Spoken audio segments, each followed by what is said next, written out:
Hello, and thanks for joining us for this April update about the Texas Education Exchange. My name is Jennifer Duncan. I'm the communications specialist for this project, and we are so thrilled to be able to give you the very latest on what's happened in the last month and what's coming up ahead as we continue to build for the future. So let's begin this month with some of the communications pieces that we've added to keep everyone apprised of the project and ready for future opportunities for the exchange. In March, we began our monthly outreach to our beta districts and charter schools. We have 10 signed up for phase 1, and we want to make sure that we keep them up to date on the very latest from the exchange and the next steps in the process. We also have worked hard to continue stakeholder engagement with our betas, ensuring that we have a look into what works for them every day as we build products that fit their needs. This month, we'll begin that same monthly update for our partners. These 17 organizations are helping us create every aspect of the exchange and our solution. Also, be on the lookout for blogs that will showcase our team, the vision of the exchange, and how we're designing our product for educators like you. Those will be posted to our website and social media channels, so be sure to give us a follow. We also continue our outreach to all regions with presentations and meetings to highlight the value of the exchange. If you'd like to hear directly from a team member, please let us know. Now we are gearing up for phase 2 of beta testing, and we need your help recruiting districts and charter schools that would be interested in shaping tools and systems to fit the needs across the state. We have many resources available to you in this month's information sheet that can help deliver the message of the exchange. You can find a one-page information sheet, elevator pitches to describe the work, and slide decks tailored to a variety of audiences. If you'd like to reach out to us for more information, or you know a school that's ready to sign up, please contact us at information@txedexchange.net. Now Letty Fuentes, the product management coordinator with the exchange, has more details on the roadmap to our first release this fall and the MVP. For approximately 6 weeks, the exchange and our partnering organizations prepared for what we called Build Partners Summit. The purpose of this summit was to align our 17 partners on multiple levels, starting with the exchange vision. Our partnering organizations all played a role on preparing material for the summit to educate team members on expectations. Everyone was informed on the scope of the first product release to be delivered at the end of August, as well as the roadmap on how we plan to achieve that ambitious goal. Finally, the summit also served as an opportunity to build relationships with the people that we're working with for the next 18 months. We're calling our first deliverable product the MVP.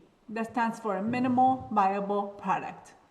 The MVP allows us to make the most impact and allows us to continue to build on the product and develop it into something that is truly what the user wants. This diagram is a view of what's included in the first release of our product. The focus will be on delivering core functionality around data infrastructure, administrative functions, an online community, as well as some free and premium ESC built apps. Because the exchange aims to bring data from various sources and present them to administrators and educators in an easily digestible and actionable format, one of the priority apps for the exchange is the School Administrator Dashboards and BI reporting.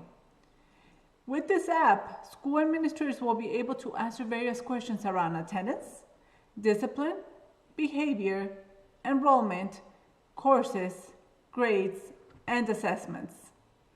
As we develop the end user functionality, we are sure to follow human-centered design principles, which is a development technique that puts real people at the center of the development process to ensure that we are creating products that resonate with their needs. Our team is putting together a more in-depth look at what human-centered design means and will post a blog soon.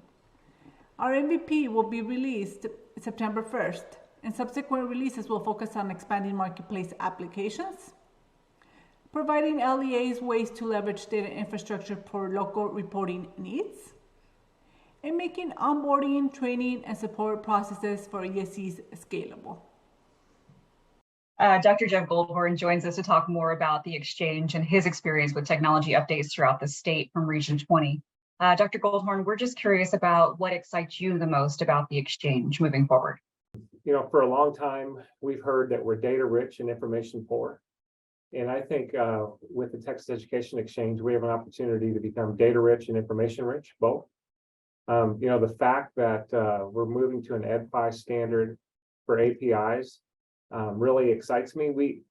Having worked with the Texas Computer Cooperative on the Ascender product for a lot of years, we get approached by a lot of partners and vendors and other entities that are working in the education space, and they request that we work with them to establish an API, and that's always been a challenge for us because there are so many different standards out there. There are so many different requests for that type of work.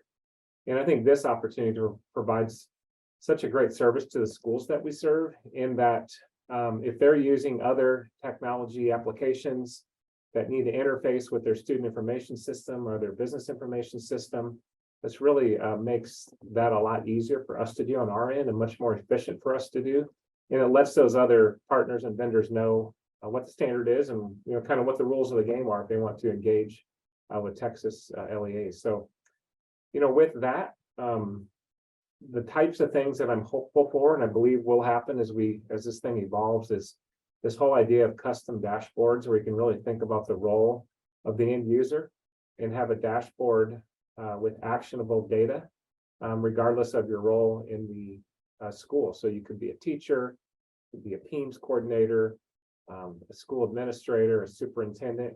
They all have different needs to see different things. And with the EdFi API, not only can they have customized dashboards, but they're actually dashboards that are real-time dashboards. You've talked about how it can impact school districts and teachers, administrators, whomever, but what does it also mean for regions, for your region, for other regions across the state? What do you see that as being a benefit from the exchange for each region? So as I look at the impact for service agencies, there's so many ESCs have ideas, innovative staff, ideas on how to better serve the schools that we serve. And sometimes it's just, we're missing kind of this standard platform. So we're all developing in isolation and trying to come up with solutions to serve our region. This provides us an opportunity to leverage the strength of the system of ESCs and allow different ESCs to come up with different solutions that will not only serve their school, but that can be shared across the system of ESCs. And the other ESCs and their clients can benefit by providing those solutions. And looking at the Michigan Data Hub, for example, just trying to get some ideas of what this looks like in a state that's a little further down the road from us, or than where we are. I'd look at their product catalog and just see all the different tools and resources that they make available now to their schools. And I see such potential there for Texas ESCs. Thank you, Dr. Goldhorn. Please be sure to follow us on Twitter and LinkedIn. We'll see you next month.